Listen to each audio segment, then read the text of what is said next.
नमस्ते, म सगिना महर्जन। तपाईहरुलाई आजको कक्षामा स्वागत छ। आजको कक्षामा हामी कक्षा 11 को केमिस्ट्रीमा रहेको पाठ chemical bonding and shapes of molecules अन्तर्गत hybridisation involving S and P orbitals को बारेमा अध्ययन गर्न जाँदै छौं। अब कक्षा सुरु गरौँ। आजको कक्षामा हामी chemical bonding and shape of molecules अन्तर्गतको हाइब्रिडाइजेसन को बारेमा छलफल गर्छौं। यसमा चाहिँ S र P ऑर्बिटल इन्भल्भ भएको हाइब्रिडाइजेसन को बारेमा मात्रै हामी छलफल गर्छौं। अब सबैभन्दा पहिला यो हाइब्रिडाइजेसन भनेको के हो भन्ने कुरा चाहिँ बुझ्न जरुरी छ। हाइब्रिडाइजेसनलाई डिफाइन गरिन्छ, it is the process of mixing orbitals of equal energy which give rise to new orbitals having the same energy and identical shape। यो पोइन्टले के भन्न खोजेको भन्दा हाम्रो चाहिँ एटोमिक ऑर्बिटल्सहरु मिक्स हुन्छ, मिक्स भएर चाहिँ बोन फर्म गर्छ भन्ने कुरा भ्यालेन्स बोन थ्योरीले दिएको थियो। त्यसैको एडभान्स फर्म चाहिँ यो हाइब्रिडाइजेसन कन्सेप्टबाट कसरी ऑर्बिटल्सहरु चाहिँ एकअर्कासँग ओभरल्याप गर्छ, मिक्स गर्छ भन्ने कुरा चाहिँ यो हाइब्रिडाइजेसन कन्सेप्टले अझ क्लियरली बुझाएको छ। द्याट्स व्हाई यो हाइब्रिडाइजेसन कन्सेप्ट चाहिने भनेको पनि हाम्रो मोलिक्युलको शेप प्रेडिक्ट गर्नलाई नै हो, जियोमेट्री प्रेडिक्ट गर्नलाई पनि हेल्प गर्छ। र यसमा के भनेको छ भन्दा हाइब्रिडाइज हुनु भनेको चाहिँ ऑर्बिटल्सहरु मिक्स अप हुने हो। तर ऑर्बिटल्स मिक्स हुने बेलामा त्यो मिक्स हुने ऑर्बिटल्सहरुको एनर्जी चाहिँ इक्वल हुनुपर्छ अथवा सिमिलर एनर्जी लेभलको हुनुपर्छ। यसरी मिक्स हुँदाखेरि चाहिँ तिनीहरुले न्यू ऑर्बिटल्सहरु फर्म गर्छ र जुन न्यू ऑर्बिटल फर्म हुन्छ त्यसको चाहिँ एनर्जी पनि मिक्सिङ ऑर्बिटलको जति नै हुन्छ र शेप पनि आइडेन्टिकल नै हुन्छ। भनेपछि यसरी न्यू ऑर्बिटल्सलाई चाहिँ भनिन्छ हाइब्रिड ऑर्बिटल्स। सो हाइब्रिडाइजेसन भनेको चाहिँ यही एटोमिक ऑर्बिटल्सहरु इक्वल एनर्जीको ऑर्बिटल्सहरु मिक्स भएर हाइब्रिड ऑर्बिटल्स बन्ने प्रोसेसलाई भनिन्छ हाइब्रिडाइजेसन। अब हाइब्रिडाइजेसन हुनुको कन्डिसन के भयो त भन्दा एउटा चाहिँ हाम्रो हाइब्रिड ऑर्बिटल्स बन्नको लागि यो जुन मिक्सिङ ऑर्बिटल छ त्यसको एनर्जी लेभलमा धेरै डिफरेन्स हुनु भएन र हाम्रो जतिवटा एटोमिक ऑर्बिटल्स चाहिँ मिक्स भएको छ त्यतिवटा नै हाइब्रिड ऑर्बिटल्सहरु फर्म हुने हो। अब टाइप्स अफ हाइब्रिडाइजेसन को बारेमा छलफल गरौँ।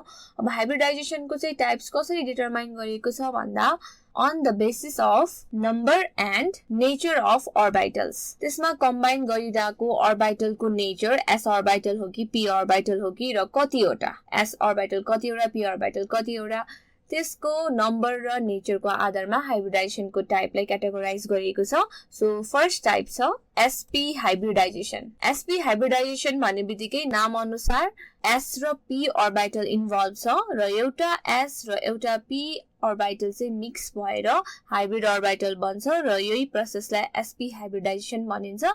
सिन्स हाम्रो एउटा s र एउटा p गरिकन दुईवटा ऑर्बिटल चाहिँ इन्भल्भ भएको भएर हाम्रो हाइब्रिड ऑर्बिटल पनि दुईवटा बन्छ। त्यसकारण यसमा मिक्स हुने भनेको mixing of 1s and 1p orbital to form दुईवटा sp हाइब्रिड ऑर्बिटल्स। अब यसलाई ऑर्बिटल पिक्चर हेरेर बुझौं।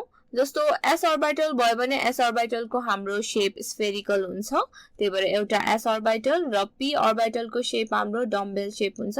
त्यसकारण एउटा p ऑर्बिटल यो दुईटा मिक्स भएर चाहिँ हाम्रो दुईवटा sp हाइब्रिड ऑर्बिटल बन्यो।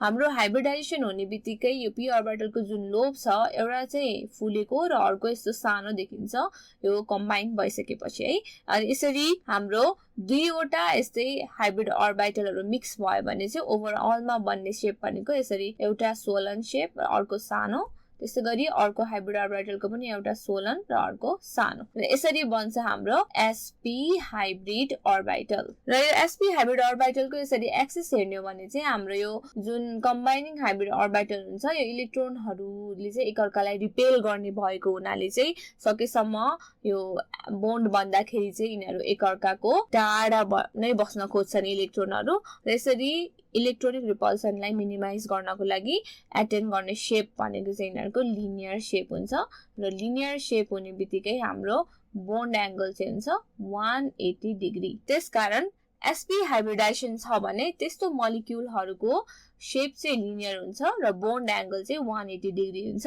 अब यो sp हाइब्रिडाइजेसन चाहिँ कुन मोलिक्युलमा हुन्छ भन्ने कुरा बुझ्नको लागि एउटा एक्जाम्पल हेरौं। जस्तो एक्जाम्पल लियौं बेरिलियम फ्लोराइड BeF2 छ भने अब यसमा सेन्ट्रल एटम बेरिलियम भयो। अब सेन्ट्रल बेरिलियम एटम को हामीले इलेक्ट्रोनिक कन्फिगरेसन लेख्दा हुन्छ 1s2 2s2। यसरी बक्स डायग्राम बनाउँदाखेरि हाम्रो 1s 2s हुने भयो। यसरी 1s मा दुईटा इलेक्ट्रोन र 2s मा दुईटा इलेक्ट्रोन यसरी पेयर्ड फर्ममा बसेको हुन्छ। यो भयो ग्राउन्ड स्टेटमा। तर यसमा चाहिँ अब सपोज एक्सटर्नल इनर्जी सप्लाई गरियो भने अब इलेक्ट्रोन चाहिँ ग्राउन्ड स्टेटमा बसिराख्दैन, त्यसले चाहिँ त्यो इलेक्ट्रोनले एनर्जी एब्जर्ब गरेर हाई एनर्जी लेभलमा पुग्छ। सो एक्साइटेड स्टेटमा हाम्रो के हुन्छ भन्दा यो आउटर मोस्ट सेलमा भएको जुन यो 2s अर्बिटल छ यसमा भएको इलेक्ट्रोन चाहिँ अब एक्साइट हो। त्यस कारणले गर्दाखेरि एक्साइटेड स्टेटमा यो जुन 2s को अर्बिटल छ त्यो अर्बिटलमा भएको यो दुईटा इलेक्ट्रोन मध्येमा एउटा इलेक्ट्रोन चाहिँ 2s मै बस्छ भने अर्को इलेक्ट्रोन चाहिँ यसरी 2p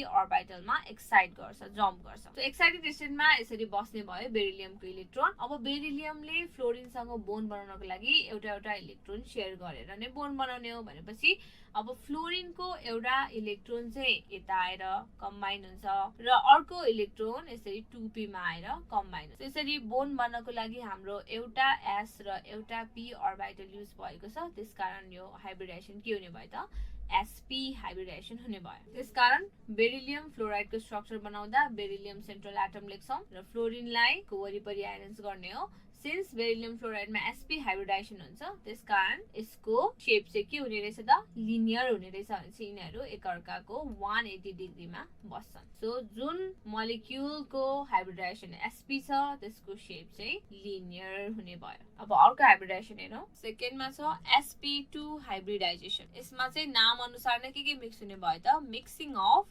1s and 2p orbitals. एउटा s र दुईटा p ऑर्बिटल मिक्स भएपछि बन्छ sp2 हाइब्रिड ऑर्बिटल्स। त्यसकारणले गर्दाखेरि सपोज s ऑर्बिटल यो भयो भने अब यसमा दुईवटा p ऑर्बिटल हो, एउटा p ऑर्बिटलको लोबलाई यसरी देखाएँ र अर्को p ऑर्बिटलको लोबलाई यसरी। दुईटा डिफरेन्ट एक्सिसमा बसेको p ऑर्बिटल छ भने अब यसलाई इन्टरमिक्स गर्दाखेरि यसरी एउटा लोब ठुलो र अर्को लोब सानो।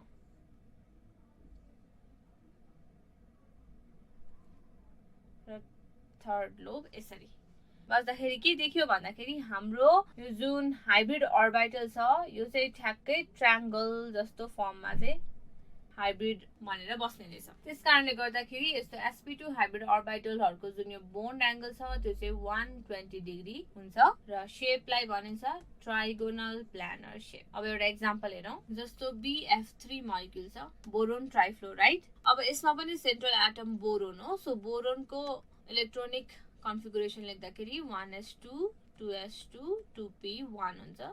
अब बोरोनकै हामीले इलेक्ट्रोनहरुलाई अर्बिटलमा भर्दाखेरि जस्तो ग्राउन्ड स्टेटमा के हुने भयो त ग्राउन्ड स्टेट हो भने बोरोनको केसमा 1s अर्बिटलमा दुईटा इलेक्ट्रोन, 2s मा दुईटा र 2p अर्बिटलमा एउटा इलेक्ट्रोन छ। अब सिन्स हामीलाई बोरोनसँग तीनवटा फ्लोरिन एटम कम्बाइन गर्नु छ भनेपछि हाम्रो अभियसली बोरोनमा तीनवटा अनपेयर्ड इलेक्ट्रोन हुनु पर्यो। त्यसकारणले गर्दाखेरि एक्साइटेड स्टेटमा के हुने भयो त भन्दाखेरि यो 2s अर्बिटलको जुन एउटा इलेक्ट्रोन छ त्यो चाहिँ अब एक्साइट भएर 2p मा जान्छ। सो एक्साइटेड स्टेटमा हाम्रो 1s को एज इट इज नै छ तर 2s मा एउटा इलेक्ट्रोन हुने भयो र 2p मा पनि यसरी एउटा इलेक्ट्रोन हुने भयो। अब तीनवटा अनपेयर्ड इलेक्ट्रोन भयो बोरोनमा भने अब फ्लोरिनको एउटा इलेक्ट्रोनले यसरी बोरोनको इलेक्ट्रोनसँग कम्बाइन गरेर चाहिँ बोन्ड बनाउँछ। सिन्स हाम्रो यहाँ एउटा s र दुईवटा p अर्बिटल युज भएको छ त्यसकारणले गर्दाखेरि यसको हाइब्रिडाइजेसन हुने भयो sp2। सो बोरोन ट्राइफ्लोराइडको शेप हेर्दाखेरि अघि बनाएको जस्तो फ्लोरिन एटम चाहिँ यसरी ठ्याक्क ट्रायंगलको शेपमा चाहिँ अरेन्ज भएर बसेको हुन्छ। ओभरअल हेर्यो भने यस्तो देखिन्छ। जसमा यो बोन्ड एंगल छ यो चाहिँ 120 डिग्री हुन्छ भने शेप चाहिँ के हुने भयो त ट्राइगोनल प्लानर शेप। अर्को हाइब्रिडाइजेसन छ sp3 हाइब्रिडाइजेसन। sp3 हाइब्रिडाइजेसन भन्नाले mixing of 1s and 3p orbital. एउटा s र तीनवटा p अर्बिटल मिलेर चाहिँ हाम्रो sp3 हाइब्रिड अर्बिटल बन्छ। सो यसलाई पनि हेर्दाखेरि एउटा s र तीनवटा p भनेपछि यसरी 1 2 3 तीनवटा p छ भने यो s र p अर्बिटल अब मिक्स भएर बन्ने हो sp3। सो यसको sp3 हाइब्रिड अर्बिटलको शेप यस्तो देखिन्छ।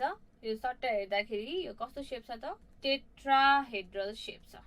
त्यसकारणले गर्दाखेरि यो जुन sp3 हाइब्रिड अर्बिटल छ यसको बोन्ड एंगल चाहिँ कति हुने भयो त 109.5 डिग्री हुने भयो र शेप हुने भयो टेट्राहेड्रल।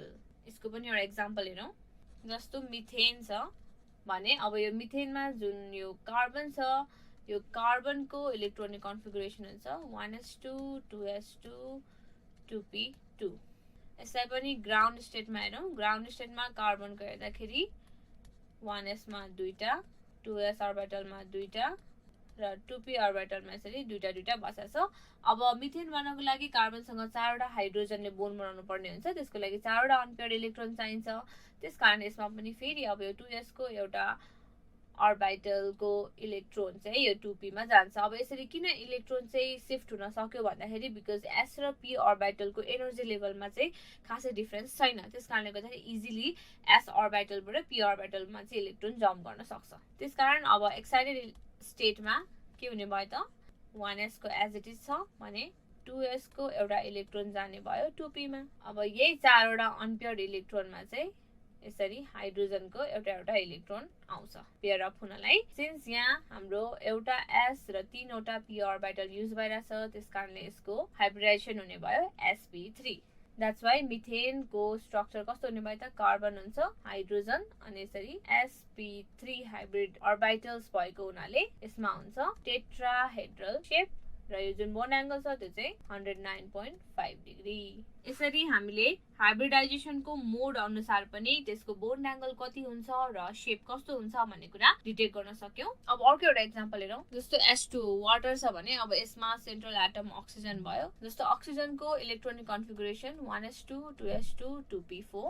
यसमा पनि ग्राउन्ड स्टेटमा हेर्दाखेरि हाम्रो 1s मा दुईटा 2s मा दुईटा र 2p मा 4 वटा इलेक्ट्रोन छ। यसरी भइसकेपछि अब हाम्रो वाटर बन्नको लागि अक्सिजनले हाइड्रोजनसँग बोन्ड बनाउने हो दुईटा हाइड्रोजनसँग भनेपछि अब यसमा एक्साइटेड स्टेटमा जानको लागि चाहिँ हाम्रो अलरेडी यहाँ 2p मा पनि इलेक्ट्रोन छ हैन। एक्साइटेड स्टेटमा इलेक्ट्रोनलाई पठाउनु पनि पर्दैन किन भन्दाखेरि हाइड्रोजन बोन्ड हुनको लागि चाहिँ हाम्रो अक्सिजनसँग अनपेयर्ड इलेक्ट्रोन ठ्याक्कै बाँकी छ। त्यसकारणले गर्दाखेरि अब यसमा एउटा एउटा गरेर यसरी दुईवटा हाइड्रोजनले चाहिँ बोन्ड बनाउन सक्छ अक्सिजनसँग। तर यसमा पनि हाम्रो हाइब्रिडाइजेसन चाहिँ के हुने भयो त sp3 नै हुने भयो। यो चाहिँ किन भन्दाखेरि हाम्रो बिकज दुईवटा इलेक्ट्रोन चाहिँ हाम्रो अक्सिजनको हाइड्रोजनसँग बोन्ड भएको छ त्यही भएर यसलाई चाहिँ हामीले बोन्ड पेयर भन्न पायौं भने यो दुईवटा इलेक्ट्रोन चाहिँ अब लोन पेयरको फर्ममा बस्छ किनभने यसले अब बोन्ड फर्मेसनमा भाग लिएको छैन। त्यसकारणले गर्दाखेरि अब हामीले वाटरको शेप बनाउनु पर्यो भने कस्तो हुन्छ त सेन्ट्रल अक्सिजन भयो भने अब यसरी हाइड्रोजन त बस्ने नै भयो भने यसमा दुईवटा इलेक्ट्रोन पेयर जुन छ लोन पेयर यो चाहिँ यसरी बस्छ। सो यसलाई टेट्राहेड्रल भनेर पुरै टेट्राहेड्रल भन्न मिल्दैन बिकज यो लोन पेयरको रिपल्सनले गर्दाखेरि चाहिँ यिनीहरुको बोन्ड एंगल जुन छ त्यो घट्छ। घटेर कति पुग्छ त भन्दा 109.5 डिग्रीबाट पुग्छ 104.5 डिग्री र यस्तो शेपलाई चाहिँ भनिन्छ बेन्ट शेप और यसलाई वी शेप पनि भनिन्छ और यसलाई एंगुलर शेप पनि भनिन्छ। सिम्पली यो टेट्राहेड्रल शेप डिस्टोर्ट भएर आएको भएर यसलाई चाहिँ डिस्टोर्टेड टेट्राहेड्रल पनि भनिन्छ। सो यसमा हामीले के बुझ्नु पर्यो भन्दाखेरि हाम्रो s र p अर्बिटलको इलेक्ट्रोनले बोन्ड नबनाए पनि यिनीहरु हाइब्रिडाइजेसनमा भाग लिन्छन् र ओभरअलमा त्यसकारणले गर्दाखेरि वाटरको हाइब्रिडाइजेसन हुन्छ sp3। अब हाइब्रिडाइजेसनको कन्सेप्ट लगाएर त हामीले कुन मलिक्युलमा कुन हाइब्रिडाइजेसन हुन्छ भन्ने कुरा पत्ता लगाउन सक्यौं। तर एकैचोटी अब हामीलाई मलिक्युल हेर्ने बित्तिकै छोटो तरिकाले नै हाइब्रिडाइजेसन पत्ता लगाउने एउटा ट्रिक पनि छ। त्यो ट्रिक चाहिँ के हो भन्दाखेरि मेनली यो अर्ग्यानिक कम्पाउन्ड्सहरुको लागि हो। यो अर्ग्यानिक कम्पाउन्ड्समा प्राय कार्बन हाइड्रोजन नाइट्रोजन र अक्सिजन हुने हो भने अब कार्बनको या अक्सिजनको हाइब्रिडाइजेसन के छ भन्ने कुरा चाहिँ हामीले इजिली पत्ता लगाउन सक्छौं। त्यसको लागि चाहिँ हामीले के हेर्नु पर्छ भन्दाखेरि नम्बर अफ अट्याच्ड एटम। जुन एटमको हामीले हाइब्रिडाइजेसन पत्ता लगाउन जाँदैछौं त्यसको वरिपरि कतिवटा एटम अट्याच भएको छ भन्ने कुरा थाहा हुनु पर्यो plus lone pair of electron present in that atom यो चाहिँ पत्ता लगाउनु पर्यो। सपोज नम्बर अफ अट्याच्ड एटमलाई मैले a माने अनि लोन पेयरलाई lp माने भने अब यसको भ्यालुले चाहिँ हाम्रो कुन हाइब्रिडाइजेसन हो भन्ने कुरा पत्ता लगाउँछ।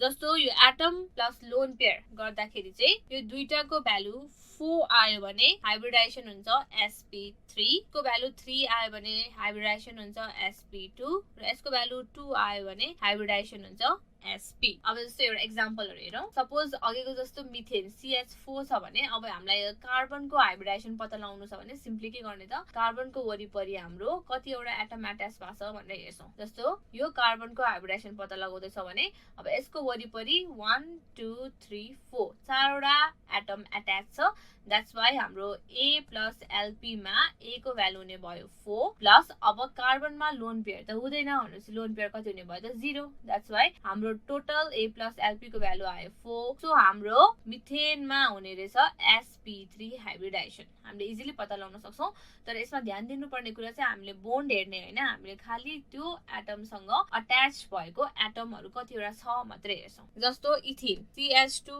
डबल बोन्ड CH2 छ भने अब हामीले यो कार्बनको हाइब्रिडाइजेसन पत्ता लगाउँदै छौ भने अब यो कति हाइब्रिडाइजेसन हुन्छ भनेर हेर्नको लागि यो कार्बन सँग अट्याच भएको एटमहरु हेर्ने यो कार्बन सँग दुईवटा हाइड्रोजन एटम अट्याच छ र यसरी एउटा कार्बन अट्याच छ भने टोटल A plus LP मा A को भ्यालु हुने भयो कति त 3 तीनवटा एटम अट्याच छ र लोन पेयर चाहिँ छैन कार्बनको सो 0 हुने भयो भने यसको टोटल भ्यालु आयो 3 That's why यो इथिन जुन छ यो इथिन मा चाहिँ कुन हाइब्रिडाइजेसन हुने रहेछ त sp2 हाइब्रिडाइजेसन हुने रहेछ सपोज अब यसरी इथाइन आयो भने पनि अब यो कार्बनको हेर्दैछौ भने योसँग अट्याच भएको एटम कति हुने भयो त हाइड्रोजन एउटा कार्बन एउटा अनि दुईवटा छ लोन पेयर 0 अनि टोटल यसमा भ्यालु 2 आउँछ र 2 भ्यालु भयो भने हाम्रो हाइब्रिडाइजेसन हुन्छ sp यसरी चाहिँ हामीले यो सर्टकटबाट हाइब्रिडाइजेसन पत्ता लगाउन सक्छौं सपोज यो कार्बनको हाइब्रिडाइजेसन पत्ता लगाउ भन्नु भने पनि हामीले सिम्पली यसमा अट्याच भएको एटम हेर्छौं 1 2 3 तीनवटा कार्बन छ bond lone pair of electron कार्बनमा हुँदैन सो 0 सो टोटल 3 भ्यालु आयो भने यसमा पनि हुन्छ यो कार्बनको हाइब्रिडाइजेसन sp2 सपोज हामीले कुनै इनअर्ग्यानिक मोलिक्युलको हाइब्रिडाइजेसन पत्ता लगाउँदै छौं भने SO3 सल्फर ट्राइअक्साइड मोलिक्युलको हाइब्रिडाइजेसन पत्ता लगाउँदै छौं भने त्यसको लागि चाहिँ फर्मुला हुन्छ H = half V plus M minus charge and ion जसमा यो V भनेको चाहिँ नम्बर अफ भ्यालेन्स इलेक्ट्रोन हो सेन्ट्रल एटम को र M भनेको चाहिँ नम्बर अफ मोनोभ्यालेन्ट एटम यसमा मोनोभ्यालेन्ट एटम भनेको चाहिँ त्यो एटम जसको भ्यालेन्सी 1 हुन्छ सो SO3 मा हेर्दाखेरि हामीले H को भ्यालु क्याल्कुलेट गर्छौं भने हाफ हुने भयो V भ्यालेन्स इलेक्ट्रोन हाम्रो सल्फरमा हुन्छ 6 वटा सो 6 लेख्छौं प्लस अब नम्बर अफ मोनोभ्यालेन्ट एटम भनेको अक्सिजन मात्र छ यहाँ अक्सिजनको भ्यालेन्सी त हाम्रो 2 हुन्छ भनेपछि मोनोभ्यालेन्ट एटम 0 हुने भयो चार्ज एन्ड आयन पनि 0 छ न्यूट्रल मोलिक्युल हो सो भ्यालु आउँछ कति त 3 सो हाम्रो यहाँ टोटलमा सम 3 आयो भने यो कुन हाइब्रिडाइजेसन हुने भयो त हाम्रो sp2 हाइब्रिडाइजेसन हुने भयो दैट्स व्हाई यो सल्फरको हाइब्रिडाइजेसन कति भन्यो भने चाहिँ सल्फरको हुन्छ यसमा sp2 त्यसै गरी सपोज NCl3 नाइट्रोजन ट्राइक्लोराइड भन्ने मोलिक्युल छ भने यसमा H को भ्यालु क्याल्कुलेट गर्दाखेरि हाफ अब V को भ्यालु हुन्छ नाइट्रोजनमा हुन्छ 5 वटा valence electron plus chlorine monovalent atom हो 3 वटा छ प्लस 3 गर्छौं चार्ज छैन -0 गर्छौं यो गर्दाखेरि हाम्रो H को भ्यालु आउँछ 4 दैट्स व्हाई यो नाइट्रोजन जुन छ यसको हाइब्रिडाइजेसन चाहिँ हुने रहेछ sp3 यसरी सर्टकटबाट पनि हामीले हाइब्रिडाइजेसन पत्ता लगाउन सक्छौं हामी आजको कक्षाको अन्त्यतिर आइसकेका छौं जाँदा जाँदै तपाईहरुलाई निम्न गृहकार्य दिदै छु गृहकार्यको प्रश्न रहेको छ predict the geometry of following compounds on the basis of hybridisation ammonia beryllium chloride र boron trifluoride mention type of hybridisation of underlined atoms in given molecules तपाईहरुलाई आजको कक्षा कस्तो लाग्यो त तपाईहरुको केही सल्लाह या सुझाव छ भने हामीलाई निम्न ठेगानामा सम्पर्क गर्न सक्नुहुनेछ हाम्रो सम्पर्क ठेगाना रहेको छ learning@yourwork.edu.np अर्को कक्षामा फेरि अर्को पाठ लिएर उपस्थित हुने नै छु त्यतिन्जेलको लागि धन्यवाद